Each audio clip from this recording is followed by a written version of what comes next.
From the Kalahari manganese fields in the Northern Cape of South Africa. Now this came from the time of the Olmiat pockets.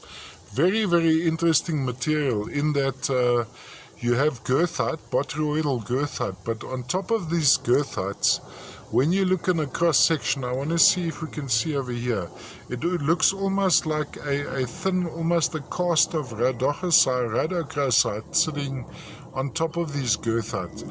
Could be innersite too. I'm going to go with rhodochrosite though, sort of a reddish to brownish rhodochrosite. So these botroids would be made up of that, and the underlying botroids would be the goethite, iron, or even hematite going into goethite, black hematite in a botryoidal form, quite abundant at the Kalahari manganese fields. And then what's interesting here, let me just see if I can get a close up on the crust going around.